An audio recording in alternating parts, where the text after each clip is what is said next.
This program is intended for mature audiences only. Parental discretion is advised.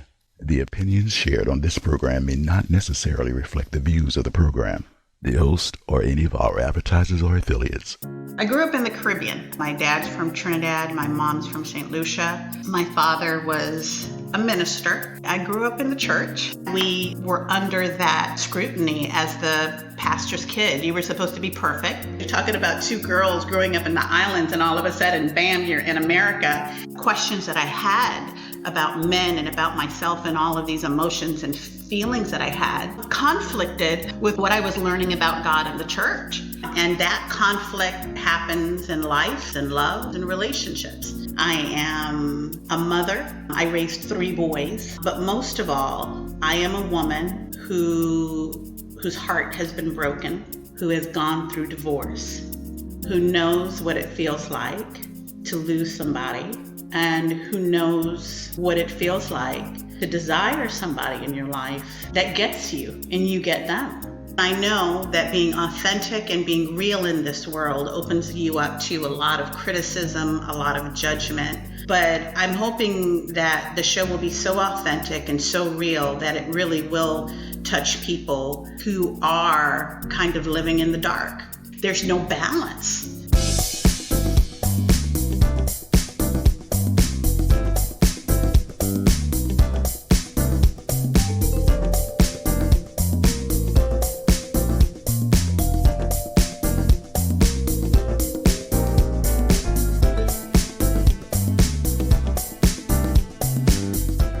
Hello, everyone, and welcome to another episode of Balance with Diana J. And today we're going to be discussing the stigma surrounding single and multiple divorces. So I want you to sit back, I want you to relax, and I want you to enjoy another episode of Balance with Diana J. This episode is exclusively sponsored by The Estates Home Sales and Rentals and MrRelationshipMan.com. Hello, Steve. How are you doing today? I'm doing fantastic, Diana. Thank you for having me. Appreciate it. Well, I am so glad you accepted the invitation. And before we get started, I wanted to just have you take a few minutes to introduce yourself. I know that you have also, in one of your past positions, also was a host for BET Tonight. So maybe you can tell us a little bit about it. Sure, absolutely. Hi, everybody. My name is Steve Berlack. I'm president and founder of the Berlack Method, LLC, which is actually the parent company of a personal development series that I created called Broadcast Your Inner Champion. Before then, I was actually a host for BET Tonight, which was a fantastic experience for me. Loved doing it. Basically, for those that don't remember, BET Tonight was a topical news-related show which aired each evening about 11 p.m. And I basically spoke to different celebrities, different political people about just things that were impacting the African American community. So a lot of it was news. Some of it was very lighthearted, but it was always addressing issues of the day, right? Topics of the day. I'm also an Army veteran, as was my father and grandfather before me. I'm very excited about that. Definitely very proud of that. Our family is definitely one of service. I'm the author of a book called Broadcast Your Inner Champion, which actually serves as the resource for Broadcast Your Inner Champion, which focuses on getting you to become self-aware and then connect spiritually and culturally to others so that you can provide positive impact. So that's it in a nutshell. And also, this is important. I'm from New York City, so that's important as well. So you'll see that in my personality tonight. Yeah, well, I am so glad you did that introduction and not me. Absolutely. But so let's get right into our topic today. And Sure. Our topic today, Steve, which, we've had some conversation before about it, is talking about the stigma of divorce when, how society describes it or gives the perception of the negativity surrounding divorces, especially multiple divorces. And in the dating arena, I have found personally, it really is a window of shame, and causes a lot of people to avoid being transparent because Yeah. they feel that they're going to be judged so harshly, Yeah. um, based upon one divorce, and in a lot of cases, multiple divorces. Yeah. So you and I got together and we said, you know what? Let's be transparent. Let's Hmm. talk about that. Yeah. So I want you to start and tell our audience a little bit about your experience with divorce as a male. First and foremost, I've been divorced 3 times. So that would be the first thing that I would mention. The odd thing about that is that's not something that you typically talk about when you meet people, right? That's not something I would just throw out there. But for purposes of the show, and for getting people to understand the stigma of it and how to overcome it, I'm saying that up front now. As someone who's actually very private, which is very interesting considering that what I do is personal development and webinars and public speaking. I'm actually very private. And so um, the stigma of divorce is certainly something that I've dealt with. The negative feeling about it. No one gets married thinking they're going to be divorced. No one does that. I certainly did not. And to actually go from the euphoria of saying I do, to the heartbreak of it becoming I don't, is something that I carry with me to this day. Um, uh, and it's brought some very powerful personal life lessons. But for me, what I've gotten from all of it, and I know I'm kind of jumping there a little bit, is just that that's really the point. The stigma is there. I certainly feel horrible about it, but I've learned how to deal with that, and that really is not an impact on who I am. Those are experiences of mine that I can share and learn from, but it's not who I am. Experience the power of essential oils with Zens, the world's first wearable aromatherapy technology for men and women that can relieve stress, increase concentration, or energize you while you're on the go. It's your mood, your day, your way. Experience Zens. 100% natural, vegan friendly, and no synthetic medications. Call 404-368-5836 to place your order today. Yeah, again, similar to your situation, and that's why, again, I brought you on the show. Here I Yeah. am, a female, and twice divorced. And again, listening to you, and I know that there are a lot of people in our audience who can relate to us. Because what I found in my growth, Steve, that in the dating world, I started to become very transparent with growth, very authentic. You have to accept your past experiences as times and points of times that shape you. Mm. But what I was finding in communication with guys, that they were not being transparent because of the shame of their divorce until I started being transparent. So once I said, I've been divorced twice, then they would say, oh, I've been divorced 3 times, or I've been divorced 4 times. Yeah. Then I realized, wow, there is a lot of shame out in the dating world because of divorce. But I can definitely relate to what you're saying. I can definitely understand all the dynamics of the experiences that you spoke of. So Y- I'm go sorry. ahead. No, go Well, ahead. it's interesting. As soon as you said that, something triggered for me. What became obvious when you mentioned that you had to be upfront first, I see that's the impact of gender roles and social structure around being men Mm, and women, right? For men, we grow up being taught that we are not supposed to speak about our private issues, and particularly we don't talk about our feelings. So the fact that something can be so painful, it's something we would absolutely not discuss, right? Unless it was brought up to us. But we certainly wouldn't open the door to conversations like that.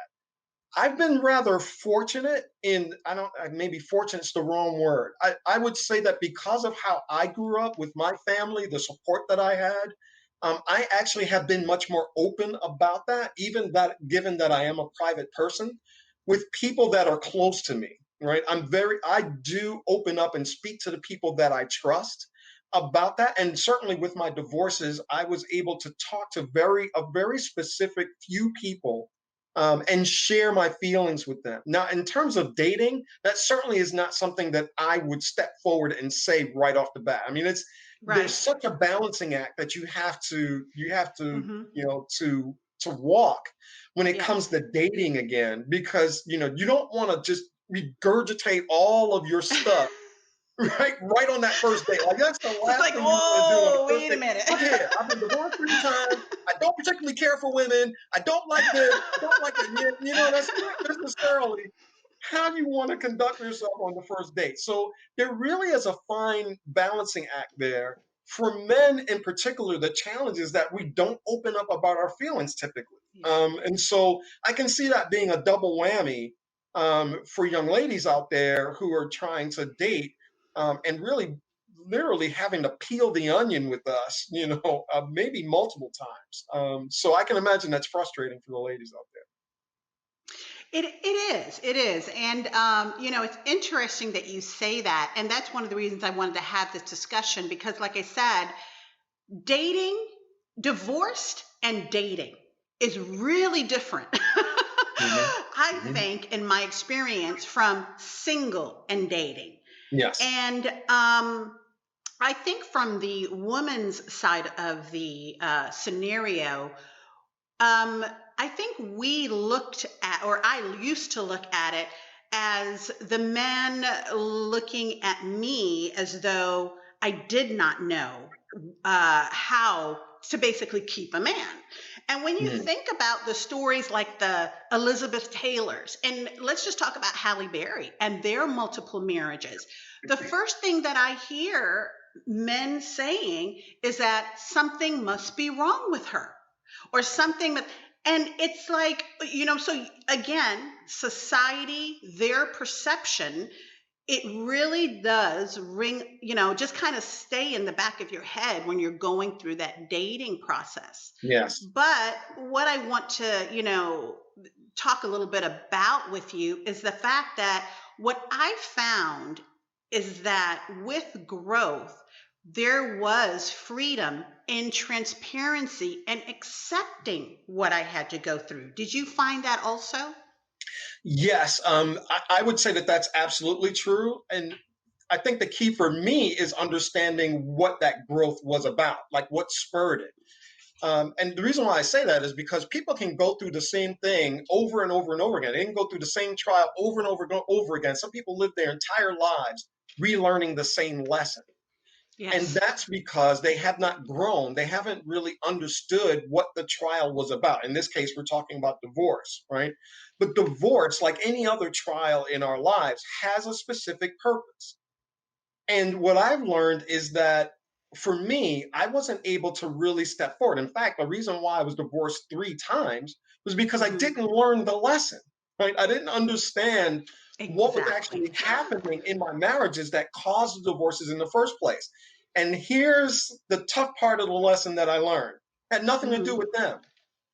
No, it had absolutely nothing to do with them. It was all about me, right? Yes. And that can be difficult. That hard look in the mirror can be extremely difficult to do. And I had to do it. And unfortunately, it took me, well, I say unfortunately only because it was painful.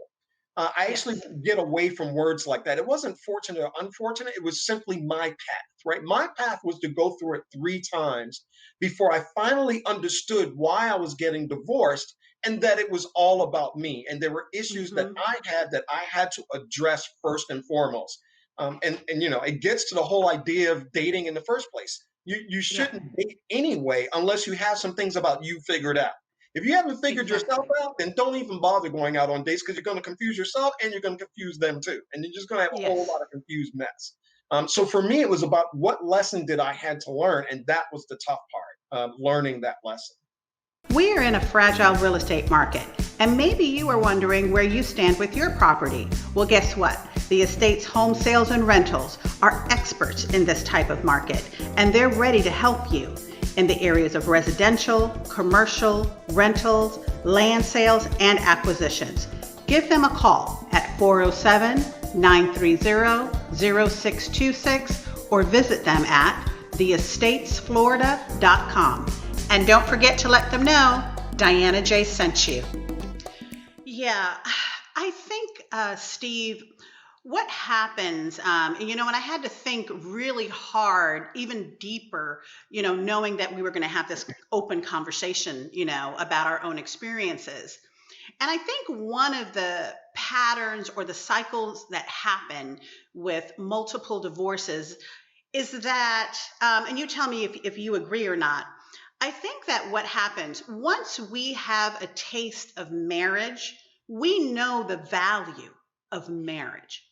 And in the single journey, our goal is always to be married because we understand the value of being married and compare it to the value of being single. And once you've had a taste of that marriage, your goal, and this is the more fruitful or beneficial path for me, and you seek that, you want that. But I think what you said, which was so dynamic and so true, is that there has to come a period of time that we say, this is not, in my path, this is not about the men.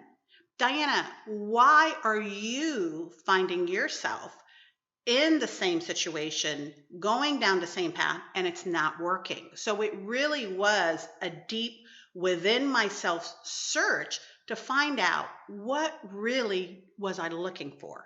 What did I need and what was valuable to me? And coming to the point where I said, I can't settle for anything less, no matter how fine he is, no matter how good the sex may be. Okay, there you go. It didn't make a difference. It really was finding out what made Diana happy. Do you agree with that? Absolutely. And the crazy part about it is many of us go through our lives not even understanding something as simple as what makes me happy. I mean, just it Yes. sounds so Yes. simple, but many of us don't know how to do that. And No. here's the interesting thing for me. What I found with my first marriage was that, and here's some info. I'm going to throw a nugget for you ladies out there.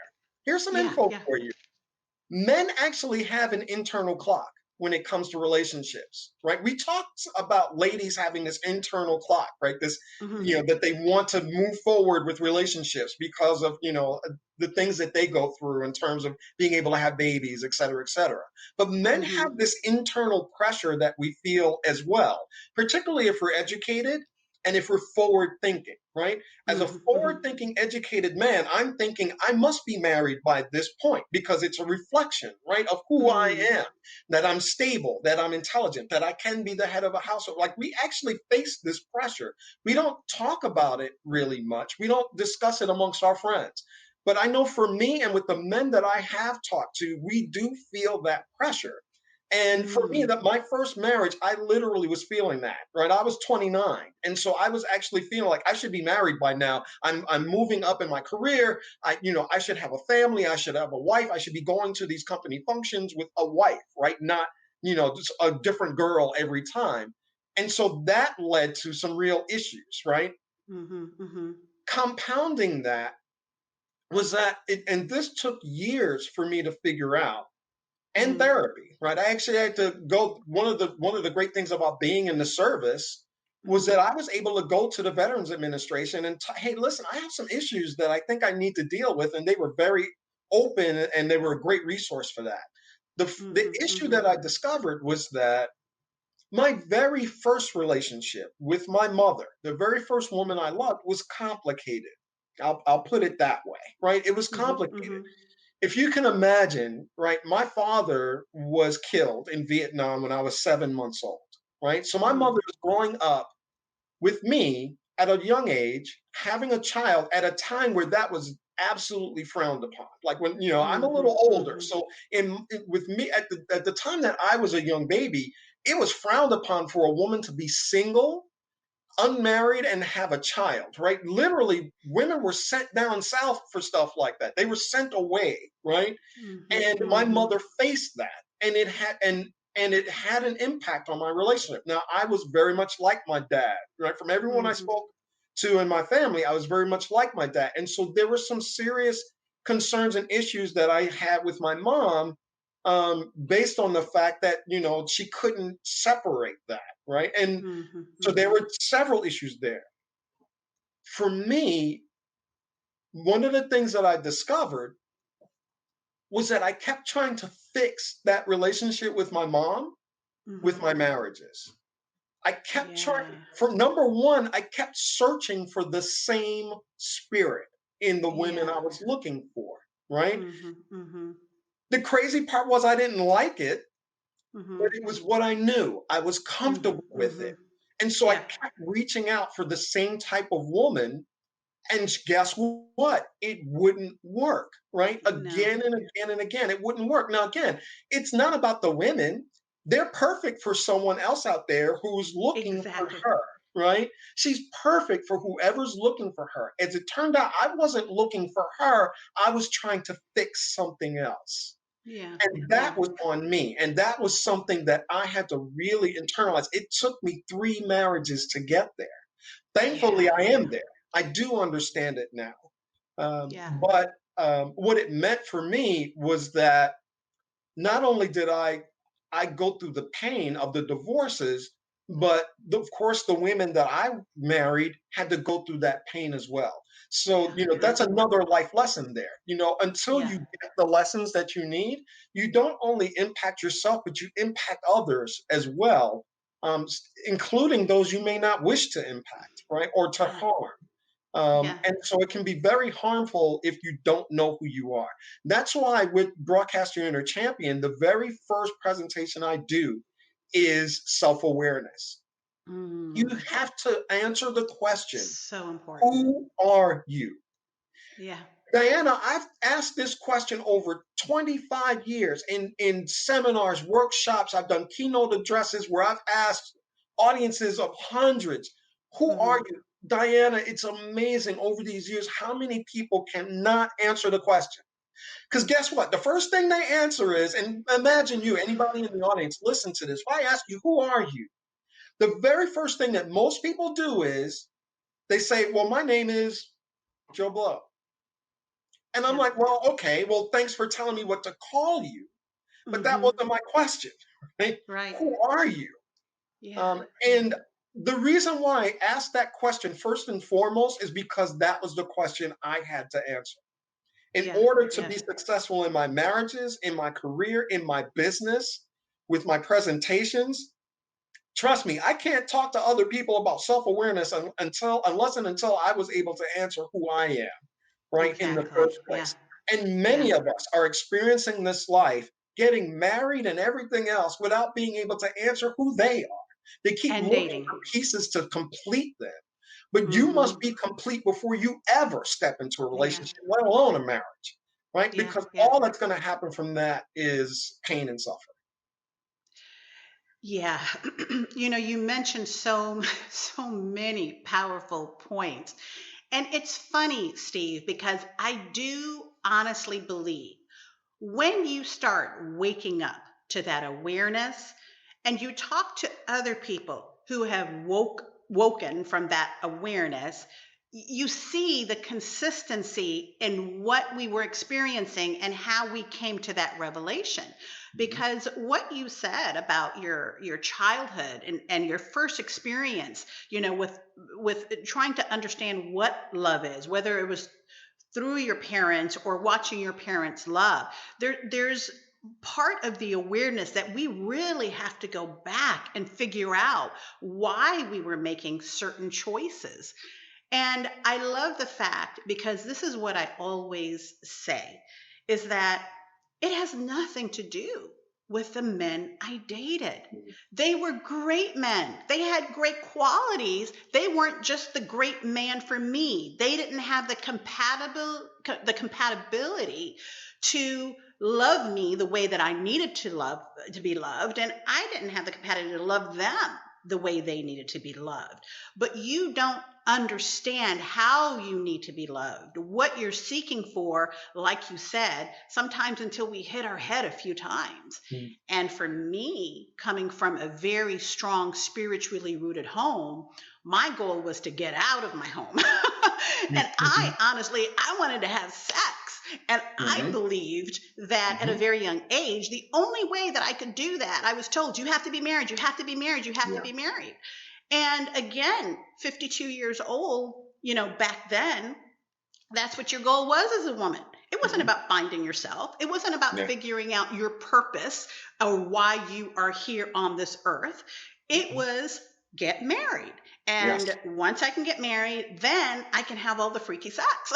And that really, that was really like my beginning goal. And then my second marriage, it was just, again, wanting to be married so bad. And then realizing that at that point, I met him at a very vulnerable place in my life. So I was just open to making choices that were not the best for me. But again, you bring up two really important points for me with that. The first is part of that self-awareness piece, particularly as it relates to relationships and marriage. The thing that you have to discover outside of who are you, and answering the question who are you literally would be its own show. That literally is like 2 hours right then and there. So I can't go into the details of that too much here. But what I will say is, as it relates to marriage and relationships, the one thing you have to discover is, what are your non-negotiables? Exactly. What is something you are absolutely not willing to negotiate when it comes to your relationship? And it's crazy as it sounds, as fundamental as it sounds, many of us are going through our relationships not knowing what they are. Yeah. So how can you possibly make yourself or your spouse happy when you don't even know where the boundary of your relationship is? It doesn't make sense, right? And yet we do it, and we continuously do it until we figure that out. When we figure that out, all of a sudden it becomes clear. I tell you what, those first dates become only dates, because it's like, okay, no, I already know. Thank you so much for playing. We're not going to be able to go. Hey, love the dinner. It was great to have some time with you. Thank you. But you already know. There's no reason to go beyond this first date or this second date, because they have crossed that threshold of that non-negotiable. What winds up happening is, if you don't do that, you might know some things that you like and don't like, because we all have those lists, don't we? We all write these lists about what our perfect spouse is going to look like. But that's different than the non-negotiable, right? The list of what they have and don't have and what we're looking for. What winds up happening is they'll do something we don't like, and then all of a sudden we start negotiating with ourselves. Well, maybe that isn't that bad. Maybe I can deal with that.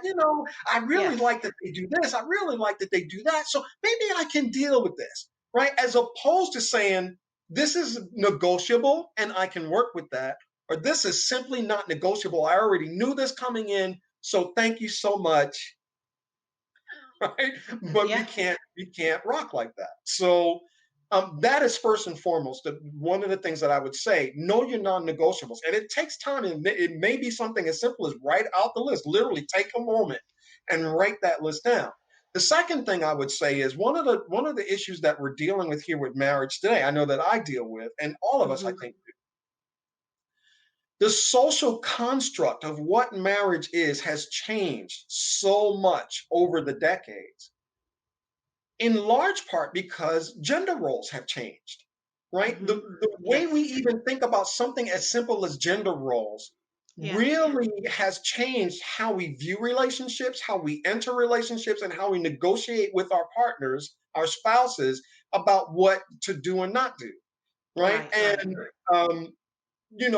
What I say when I talk about one of the workshops that I do is work relationships. So one for the Elevate Your Life program, which is what I'm launching shortly, one of the modules in that is called Keys to the Perfect Relationship. And Mm-hmm. that's actually one of those keys, being able to communicate what your negotiables and non-negotiables are relatively Right. early in the relationship, and having that kind of open, honest communication very early that sets the stage for your relationship. Yeah. And so, without doing that, we wind up running into what I call the lookalikes. The people Yes. that look Yes. just like the person on our list. They look just like them. Yeah. Right? Yep. Yep. And some of us marry our lookalikes, the ones Yep. that look just like the person on our list until we get married. And so Mm-hmm. we're facing the changing social construct of marriage. It used to be in my grandfather's day, if you got married, that was it. Period. That End was of it. story. Mm-hmm. If you would go through abuse, physical, sexual abuse, you stayed married. If the spouse cheated on you, then you stayed married. You didn't Yep. talk about your marriage. You didn't talk Yep. about what you were going through. Yep. You might see, women walking around with shades on, at night, Yep. which was ridiculous because, Yep. they felt the shame that, that they might, there was a divorce shame. There was shame placed on the idea that you simply could not be divorced because it meant that something was wrong with you.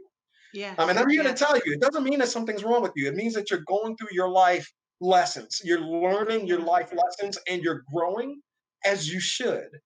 Yeah. And, the one thing I say today is everyone's path is different. Your life path is very different than mine. Exactly. No And so template. be comfortable with what your life path is, what your lessons that you're learning are, and don't let anybody else tell you what your life lessons are supposed to be, right? Or what Right. you're supposed to do, because they can't live your life for you. And they certainly can't live your marriage for you. Yeah, yeah. I call it the template. There is not a template. All of our journeys are individuals. I can give you some information on some of the life lessons and how I learned it. But literally, I have friends, girlfriends, and I know that they have to walk their own journey. And like you said, we can talk about the power of self awareness all day. But I'm telling you, Steve, when it clicked for me, it clicked for me. And I think that, a lot of things that I tell my girlfriends that kind of breaks it down is that when I look back on my past relationships, marriages, dating, and so on, I found a consistent component of why these weren't working. And what it was is they did not share the same values and beliefs that I did. And it caused conflict in regards to what they believed and what I believed. Didn't mean that they weren't great men, didn't mean they didn't have great personalities, didn't mean they weren't great in bed, didn't mean they didn't have great job, didn't mean any of that. But the core of what I believe is how I ran my life. So for example, Yeah. if I believe in honesty and you don't think honesty is a big thing, that's a huge value. That's a huge core belief for me. If I believe that when we get in arguments, or discussions that we disagree in, and we should sit down and talk about it, but you think that you should cuss me out or beat my ass, then we are looking through two different sets of goggles. Your values, your belief on how you handle certain situations and choices in life is different from the way that I believe it. And here we are. This is not going to work. I could look at all the surface crap that this guy has to offer, but if you don't share the values and the beliefs that I do, then it's not going to work. And going back to your point, that is the self-awareness. Do you even know what you value? It's not money. It's not materialistic. It's not exterior. What is the core thing that determines the choices and the decisions that you make in life, including selecting a lifetime partner for yourself? On the next episode of Balance with Diana J, Part 2 of the Stigma of Single and Multiple Divorces when Dating. It's being able to speak about something serious like that and then turning around and just being silly and having fun. Like I said, 3 marriages to figure that out.